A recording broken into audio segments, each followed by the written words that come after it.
من الشیطان الرجیم بسم اللہ الرحمن الرحیم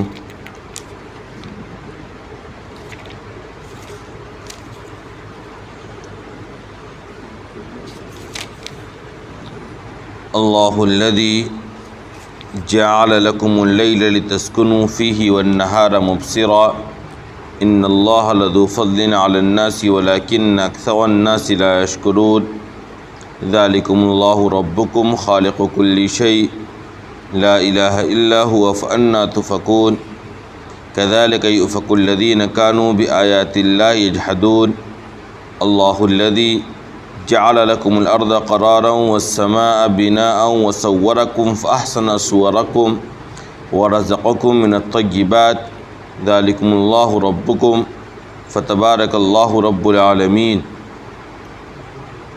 هو الحی لا الہ الا هو فادعوه مخلصین له الدین الحمد للہ رب العالمین قل انی نہیت ان اعبد الذین تدعون من دون اللہ لما جاءنی البینات من ربی وامرت ان اسلم لرب العالمین هو الذی خلقکم من تراب ثم من نطفة ثم من علقة ثم یخرجکم طفلا ثم لتبلغوا اشدکم ثم لتكونوا شيوخا ومنكم من يتوفى من قبل ولتبلغوا أجلا مسمى ولعلكم تعقلون هو الذي يحيي ويميت فإذا قضى أمرا فإنما يقول له كن فيكون اللہ وہ ہے جس نے تمہارے لیے رات بنایا تاکہ تم اس میں سکون حاصل کرو اور دن کو روشنی والا بنایا۔ یقیناً اللہ تبارک و تعالیٰ لوگوں پر بڑا فضل کرنے والا ہے، لیکن اکثر لوگ شکر ادا نہیں کرتے ہیں۔ وہ اللہ ہے، تمہارا پروردگار ہے، ہر چیز کا پیدا کرنے والا ہے، اس کے علاوہ کوئی معبود نہیں ہے۔ پھر بھی کوئی کدھر تمہیں اوندھا چلایا جا رہا ہے، اسی طرح اوندھا چلا جا رہا تھا وہ لوگ اسی طرح اوندھے چلے جا رہے تھے وہ لوگ جو اللہ کی آیتوں کا انکار کرتے تھے۔ اللہ وہ ہے جس نے تمہارے لیے زمین کو قرار بنایا اور آسمان کو گنبد کی شکل میں بنایا، اور تمہاری صورت گری کی تو اس نے بہترین صورت تمہاری بنائی، اور اس نے تمہیں پاکیزہ رزق عطا کیا۔ وہی اللہ ہے، تمہارا پروردگار ہے، بڑی برکت والی ذات ہے، اللہ کی سارے جہان کا رب ہے، وہ سدا زندہ رہنے والا ہے، اس کے علاوہ کوئی معبود نہیں، لہذا تم اسی کی عبادت کرو اس طور پر کہ تمہارا پکارنا خالص اسی کے لیے ہو۔ تمام تعریفیں اللہ ہی کے لیے ہے، سارے جہان کا پرورش کرنے والا ہے۔ اے پیغمبر کہہ دیجئے کہ جب میرے پاس میرے رب کی طرف سے دلائل آ چکے تو مجھے اس بات سے روک دیا گیا کہ میں اللہ کو چھوڑ کر تم جن کی عبادت کرتے ہو ان کی عبادت کروں، اور مجھے اس بات کا حکم دیا گیا ہے کہ میں رب العالمین کے سامنے جھک جاؤں۔ وہی ہے جس نے تمہیں مٹی سے پیدا کیا، پھر نطفے سے، پھر جمے ہوئے خون سے، پھر اس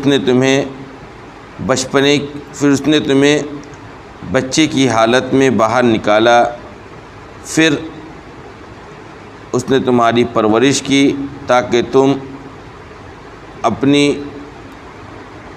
جوانی کو پہنچ سکو، پھر تم بوڑھے ہو جاؤ، اور تم میں سے کچھ وہ ہیں جو اس سے پہلے ہی جن کی موت آ جاتی ہے، اور تاکہ تم ایک متعینہ وقت تک پہنچو اور تاکہ تم عقل سے کام لو۔ وہی زندہ کرتا ہے اور وہی موت دیتا ہے۔ جب وہ کسی کام کے کرنے کا فیصلہ کرتا ہے تو صرف یہ کہتا ہے کہ ہو جا، بس وہ ہو جاتی ہے۔ سورہ مومن کی تفسیر چل رہی ہے، اور انبیاء کرام اور ان کی قوم کی تذکرہ کے بعد خاص طور پر موسیٰ علیہ السلام اور ان کی قوم اور رجل مومن کی مؤثر تقریر کے تذکرے کے بعد گزشتہ تفسیر کے اندر کفار کے کیا حالات ہوں گے قیامت کے دن، کیسے وہ ایک دوسرے سے جھگڑیں گے، اس کا تذکرہ کیا گیا، اور جہنم کا داروغہ ان سے کیا باتیں کرے گا، وہ ان سے کیا درخواست کریں گے دعا کے کرنے کی. تو ان سے کہا جائے گا کہ تمہارے پاس تو رسول آئے تھے، وہ اس کا اقرار کریں گے، تو کہا جائے گا اب تم ہی دعا مانگو، تم ہی اللہ سے درخواست کرو، اب ہم تمہارے لیے کچھ نہیں کر سکتے ہیں. یہ ساری چیزوں کے بیان کرنے کے بعد آپ صلی اللہ علیہ وسلم کو باضابطہ صبر کرنے کا حکم دیا گیا، اور یہ بات کہہ دی گئی کہ ان وعد اللہ حق، کہ اللہ ہی کا وعدہ سچا ہے، پورا ہونے والا ہے، لہذا آپ اپنے پروردگار کی حمد و ثنا بیان کرتے رہیے، اسی سے پناہ مانگیے، اسی سے اپنے گناہوں کی معافی مانگتے رہیے. اور جو لوگ بار بار انسانوں کی دوبارہ تخلیق کا انکار کرتے تھے، دوبارہ زندہ کیے جانے کا انکار کرتے تھے، اور اس بات کے قائل تھے کہ آسمان و زمین کے بنانے والی ذات اللہ ہے، ان سے کہا گیا کہ ارے بیوقوف، لخلق السماوات والارض اکبر من خلق الناس، کہ آسمان و زمین کا پیدا کرنا یہ زیادہ بڑا کام ہے انسانوں کے پیدا کرنے سے، لیکن تمہیں اکثر لوگ سمجھتے نہیں ہیں اور ایمان نہیں لاتے ہیں. لہذا یہ بات کہہ دی گئی کہ ایک بات جان لو، ان الساعۃ لآتیۃ لا ریب فیہا، کہ قیامت تو آنے ہی والی ہے، اس میں گنجائش شک کی ذرہ برابر بھی نہیں. اور اس کے بعد جو آخری آیت تھی اس کے اندر یہ بات کہی گئی تھی کہ وقال ربکم ادعونی استجب لکم، تمہارے پروردگار نے کہا ہے کہ تم مجھ سے دعا مانگو، میں قبول کروں گا، اور جو لوگ میری عبادت کو چھوڑتے ہیں تکبر کی بنیاد پر تو وہ ذلیل ہو کر جہنم میں داخل ہوں گے.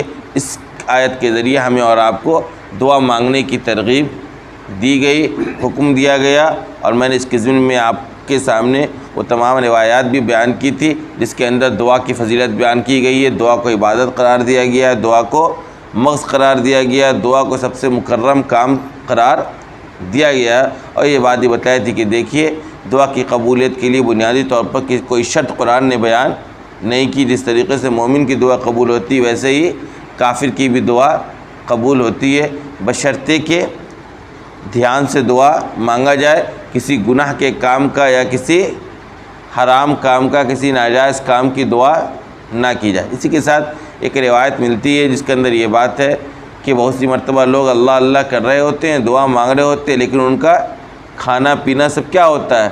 حرام کا ہوتا ہے. اس سے پتہ چلتا ہے کہ حرام مال کا یہ اثر ہے، حرام غذا کا یہ اثر ہے کہ دعا قبول نہیں ہوتی. لہذا دعا کی مقبولیت کے لیے بنیادی طور پر اللہ پر یقین، توجہ کے ساتھ اللہ سے مانگنا، اور اپنی زندگی کو گناہوں سے بچانا، حرام مال سے اپنی جان مال کی حفاظت کرنا بھی داخل ہے.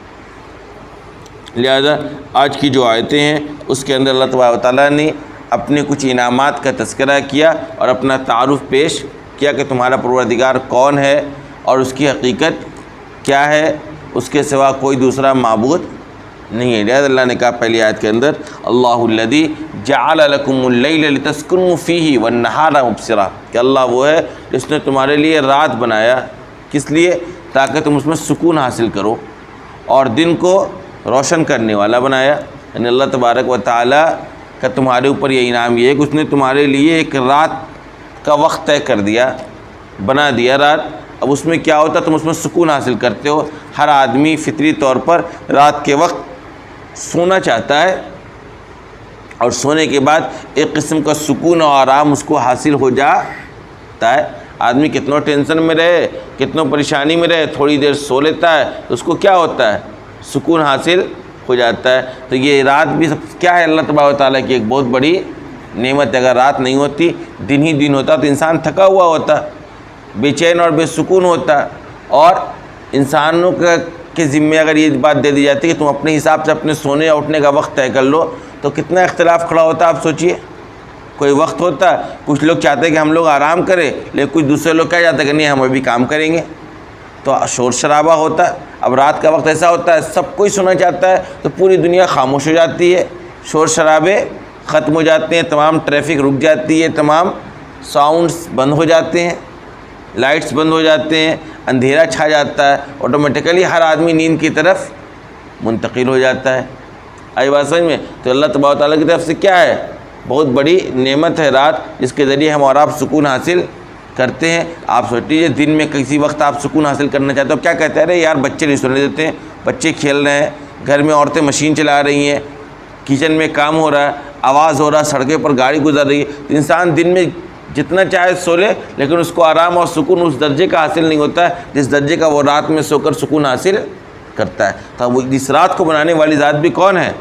اللہ کی۔ تو اللہ وہ ہے جس نے تمہارے لیے رات بنائی تاکہ تم اس میں سکون حاصل کرو، اور دن کو روشن بنا دیا، روشنی پھیلانے والا بنا دیا۔ دن کے اندر انسان اپنا معاش کماتا ہے، روشنی ہوتی ہے تو بہت سارا کام کرنا کیا ہوتا ہے؟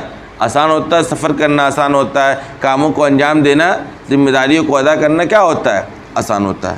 لہذا ان اللہ لذو فضل علی الناس، حقیقت یہ ہے بے شک اللہ تبارک و تعالیٰ لوگوں پر بڑا فضل کرنے والے۔ اللہ کا فضل ہی تو ہے، ہم نے اور آپ نے کوئی درخواست تو دی نہیں تھی کہ رات بھی ہم کو بنا کر دیجیے اور دن بھی دیجیے۔ اللہ نے اپنے فضل و کرم سے لوگوں کے لیے، لوگوں کے سکون کے لیے، لوگوں کی راحت اور آرام کے لیے اللہ نے 24 گھنٹے کی اوقات میں کچھ وقت رات کے لیے متعین کر دیا، کچھ وقت دن کے لیے متعین کر دیا، تاکہ تم سکون بھی حاصل کر لو، اپنے جسم کو راحت بھی پہنچا لو، اور اپنے لیے رزق وغیرہ کما کر معاش کے لیے محنت بھی کر لو دن کی روشنی میں۔ تو یہ کیا اللہ تبارک و تعالیٰ کا خالص فضل ہے۔ وَلَٰكِنَّ أَكْثَرَ النَّاسِ لَا يَشْكُرُونَ، لیکن اکثر لوگ شکر ادا نہیں کرتے ہیں۔ قرآن کا یہ شکوہ ہے کہ اکثر لوگ شکر گزار نہیں ہیں۔ جو اللہ راتوں رات سلاتا ہے، صبح اٹھ کر اسی کی نافرمانی میں لوگ لگ جاتے ہیں۔ جو اللہ راتوں رات سلاتا ہے، صبح اٹھ کر اسی کی نمازیں لوگ کیا کرتے ہیں؟ اسی کی عبادت کو لوگ ترک کرتے ہیں، قضا کر دیتے ہیں۔ جو اللہ راتوں رات سلاتا ہے، صبح اٹھ کر اسی اللہ کے خلاف شکایت کرنے لے کر بیٹھ جاتے ہیں۔ ہے کہ نہیں ہے؟ یہ انسان کا یہ عمل ہے، یہ رد عمل ہے، یہ رویہ ہے۔ اس لیے قرآن نے کہا وَلَٰكِنَّ أَكْثَرَ النَّاسِ لَا يَشْكُرُونَ، لیکن اکثر لوگ شکر ادا نہیں کرتے۔ ارے ذَٰلِكُمُ اللَّهُ رَبُّكُمْ، وہی اللہ ہے جو تمہارا، جس نے اس رات اور دن کو بنایا، جو ساری دنیا کا تخلیق کرنے والا وہی کہا ہے، وہی اللہ ہے، وہی تمہارا پروردگار ہے۔ خالق کل شیء، ہر چیز کا وہی پیدا کرنے والا۔ اللہ کا تعارف پیش کیا جائے، اللہ کون ہے؟ اللہ وہ ہے جو سب کا کیا ہے؟ پالن ہار ہے، ہر چیز کا پیدا کرنے والا ہے۔ لا الہ الا ہو، اس کے علاوہ کوئی معبود نہیں ہے۔ فأنا تؤفکون، پھر کوئی کدھر تمہیں اوندھے مولی چلا جا رہا ہے؟ قرآن کہہ رہا ہے یہ ساری باتیں تمہارے سامنے آ گئی، تمہارا اللہ وہ ہے، اس کے علاوہ کوئی معبود نہیں، پھر بھی تم اوندھے منہ ادھر ادھر شرک اور بت پرستی کے اندر چلے جا رہے ہو، ادھر ادھر تم بھٹکے جا رہے ہو، پھرتے جا رہے ہو۔ کون تمہیں ادھر ادھر پھرا رہا ہے؟ جبکہ تمہارا رب ادھر تمہارا انتظار کر رہا ہے۔ کہا کذالک یؤفک الذین کانوا بآیات اللہ یجحدون، اسی طرح اوندھے منہ چلے جا رہے تھے وہ لوگ بھی جو اللہ کی آیتوں کا انکار کرتے تھے۔ تم سے پہلے بھی جو لوگ اللہ کی آیتوں کے منکر تھے، اللہ کی آیتوں کا انکار کرتے تھے، وہ بھی اسی طریقے سے اوندھے منہ چلے جا رہے تھے۔ اللہ الذی جعل لکم الارض قرارا، اللہ وہ ہے جس نے تمہارے لیے زمین کو قرار والا بنایا، ایسا بنایا کہ تم زمین میں آرام سے چل بھی جاتے ہو، اور اسی زمین کو کھود کر اپنے لیے کھانے پینے کی چیز بھی اگا لیتے ہو۔ نہ اللہ نے زمین کو اتنا سخت بنایا کہ تمہارے لیے اس کو کوڑ کر کوئی چیز اگانا مشکل ہو، نہ اتنا نرم بنا دیا کہ چلو تو وہ دھسے، بلکہ تمہارے لیے ایک اعتدال کی صورت اس میں اختیار کر دی اور قرار دیا، تم اس میں چل بھی لیتے ہو، عمارت بھی بنا لیتے ہو، اور اس کو کوڑ کر اس کے اندر بیج وغیرہ ڈال کر اپنے لیے غلہ بھی اگا لیتے ہو، پانی بھی نکال لیتے ہو۔ تو یہ اللہ نے یہ زمین کے اندر یہ خصوصیات ہیں، ان خصوصیات کے ساتھ زمین کو بنانے والا اور پیدا کرنے والی ذات کون ہے؟ اللہ۔ یہ اللہ کا تمہارے لیے کیا ہے؟ خالص فضل اور اس کا انعام۔ کبھی تم نے اس زمین کی نعمت پر غور نہیں کیا؟ اور تم غور کرو، اگر یہ زمین بہت سخت ہوتی تو کیا کوئی اس کو کوڑ کر اس کے اوپر عمارت تیار کر پاتا ہے؟ اس میں غلہ اگا پاتا ہے؟ کبھی سوچیے، سوچنے کا ایک زاویہ ہے پورا کا پورا ایک دریچہ ہے، اس کو کھول کر سوچیے کہ اللہ نے زمین کو کن خصوصیات کے ساتھ ہمارے لیے بنایا کہ ہم اس پہ چل بھی لیتے ہیں، ہم اس پہ لیٹ بھی جاتے ہیں، ہم اس پر اپنا گھر بھی بنا لیتے ہیں، ہم اس پر اپنی سبزیاں بھی اگا لیتے ہیں، اپنے من مطابق جب چاہے ہم زمین کو استعمال بھی کر لیتے ہیں۔ اگر یہ زمین بہت سخت ہوتی پہاڑوں کی طرح تو کیا آسان ہوتا ہر آدمی کے لیے اس کو کاٹ کر اور کوڑ کر گھر بنانا؟ یا کیا کوئی پہاڑوں کے اوپر کھیتیاں اگا پاتا ہے؟ کیوں؟ انتہائی سخت ہے۔ لیکن اللہ نے زمین کو ایسا سخت نہیں بنایا۔ والسماء بنا، اللہ نے تمہارے لیے ایک گنبد کی شکل میں آسمان کو بنا دیا، تمہارے اوپر ایک چھت کی شکل میں، تم ایک محفوظ مقام میں ہو، تم آسمان کے اوپر کی چیزوں سے کیا ہو؟ محفوظ ہو۔ تمہارے اوپر آسمان اتنا خوبصورت اور اتنا مزین بنا دیا کہ تم اس میں دیکھتے ہو تمہارا دل خوش ہوتا ہے، ستاروں سے، چاند سے، سورج سے اس کو سجا دیا، تمہارے لیے آسمان سے بارش برساتا ہے، یعنی آسمان کو ایک گنبد کی شکل اللہ تبارک تعالیٰ نے دے دی۔ وصورکم، اور اللہ نے تمہاری صورت گری کی، اللہ نے تمہاری شکل و صورت کو بنایا، تمہیں بنانے کی کاریگری کس نے کی؟ اللہ تبارک تعالیٰ نے کی۔ فاحسن صورکم، تو اللہ نے تمہارا بہترین صورت بنایا، تمہاری صورت کو اللہ تبارک تعالیٰ نے بہترین شکل کے اندر دی۔ دیکھیے انسان دیکھتا ہے کسی انسان کو یار ماشاءاللہ کتنا خوبصورت ہے، اس کو خوبصورت بنانے والی ذات کون ہے؟ اللہ تبارک تعالیٰ کی۔ تمہاری جو شکل و صورت ہے، اس کا جو پورا ڈیزائن ہے، پورا جو اسٹرکچر ہے، 2 آنکھیں ہو، ناک ہو، دانتیں ہو، چہرہ ہو، کان ہو، اللہ تبارک تعالیٰ کتنا خوبصورتی کے ساتھ ڈیزائن دیا ہے اس انسان کی شکل و صورت کو۔ ہاتھ پیر، ورنہ اگر انسان کی شکل و صورت ایسی ہوتی کہ سارا دھڑا ادھر ہوتا اور چہرہ اس طرف مڑا ہوتا ہے، یا آنکھ تو ادھر ہوتی ناک پیچھے ہوتا ہے، بتائیے کان پیٹ میں ہوتا ہے۔ آپ تھوڑا غور کیجیے، تصور کیجیے اگر انسان ایسا ہوتا کہ انسان دیکھ تو رہا ہے آگے لیکن کھانے کا منہ پیچھے ہوتا ہے، تو آپ کھا پاتے؟ ہاتھ سے اٹھا کے ادھر سے ڈال پاتے؟ غور کیجیے، غور کیجیے آپ کہ آپ کے منہ کا حصہ پیچھے ہوتا، کیسا لگتا ہے انسان؟ کبھی آپ نے غور کیا؟ یہ جو شکل و صورت اللہ تعالیٰ نے بنایا انسانوں کا اور بہترین بنایا۔ وَرَزَقَكُم مِّنَ الطَّيِّبَاتِ، اللہ نے تمہیں پاکیزہ رزق بھی دیا۔ ایسا نہیں ہے کہ تمہارے لیے زمین آسمان ساری چیزوں کو بنا کر تمہیں بہترین شکل و صورت دے کر تمہیں یوں ہی چھوڑ دیا کہ بس محتاج اور مفلس بنے رہو، تم اپنے لیے کھانے پینے کا انتظام خود سے کرو، ایسا ہے؟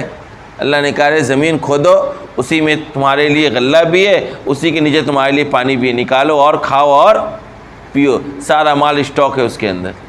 وَرَزَقَكُم مِّنَ الطَّيِّبَاتِ، اللہ نے تمہارے لیے پاکیزہ رزق تمہیں عطا کیا۔ غور کیجئے کیا شاندار رزق آج کی دنیا میں ہمارا آپ دیکھتے ہیں، ایک سے ایک گوشت کا آئٹم، ایک سے ایک مچھلیوں کا آئٹم، ایک سے ایک سبزیوں کا آئٹم، ایک سے ایک طرح طرح کے میٹھے آئٹم، ایک سے ایک پھل اور فروٹ۔ کیا کسی انسان کی کاریگری ہے؟ یہ جو عام ہمارا آپ کے دسترخوان کی زینت ہے آج کل، کیا اس کے بنانے میں، اس کے پیدا کرنے میں انسان کا کوئی دخل ہے؟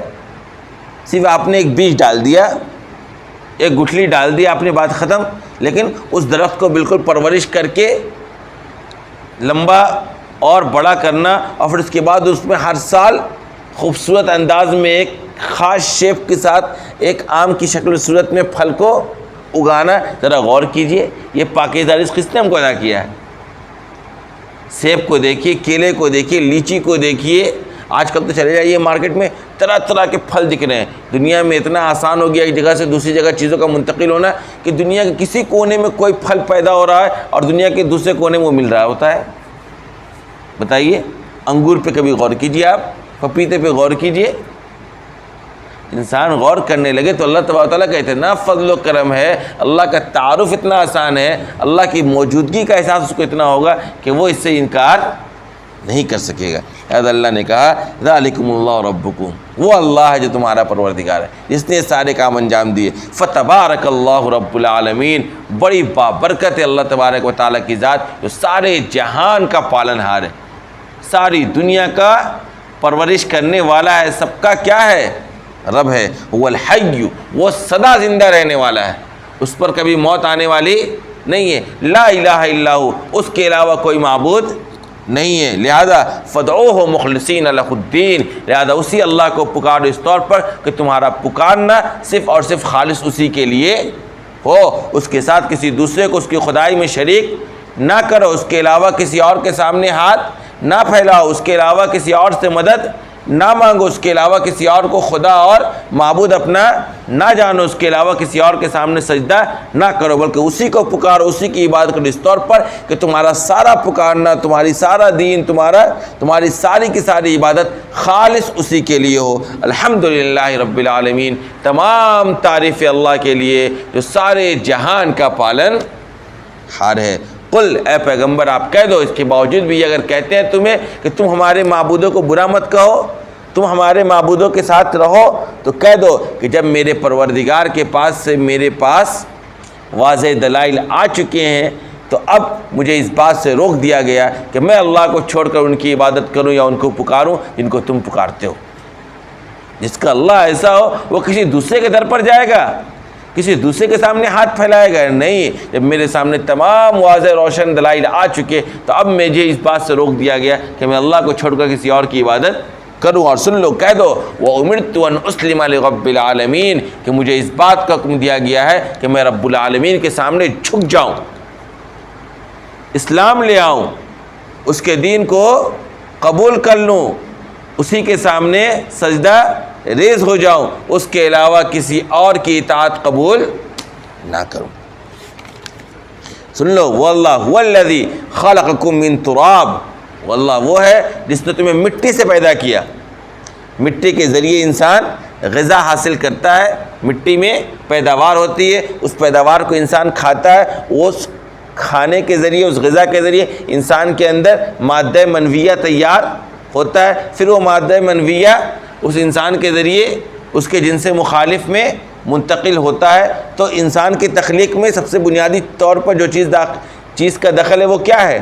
مٹی۔ وہی اللہ جس نے تمہیں مٹی سے پیدا کیا، کس طریقے سے میں نے آپ کو بتلایا کہ مٹی سے غذا اور غذا کا استعمال، پھر اس کے ذریعے مادہ منویہ کا بننا، پھر اس مادہ منویہ کا انسانی شکل اختیار کرنا۔ تو وہی اللہ جس نے تمہیں مٹی سے پیدا کیا۔ ثم من نطفہ، پھر نطفے سے وہ مٹی کیا بنتا ہے؟ پھر نطفہ کی شکل اختیار کرتا ہے۔ ثم من علقہ، پھر وہی جمے ہوئے خون اور گوشت کے لوتھڑے کی شکل اختیار کرتا ہے۔ ثم یخرجکم طفلا، پھر وہ تمہیں دنیا کے سامنے ظاہر کرتا ہے اس طور پر کہ تم بچے ہوتے ہو، تم محتاج ہوتے ہو، کوئی کام خود سے اپنا کر نہیں پاتے ہو، پھر واللہ تمہاری آہستہ آہستہ پرورش کرتا ہے یہاں تک کہ ثم لتبلغوا اشدکم، یہاں تک کہ تم اس عمر کو پہنچ جاتے ہو جب تمہیں پوری قوت اور طاقت حاصل ہوتی ہے، جوانی کی عمر کو پہنچ جاتے ہو۔ ثم لتکونوا شیوخا، پھر اللہ تبارک و تعالیٰ جوانی کے مرحلے سے گزار کر تمہیں بڑھاپے تک لے کر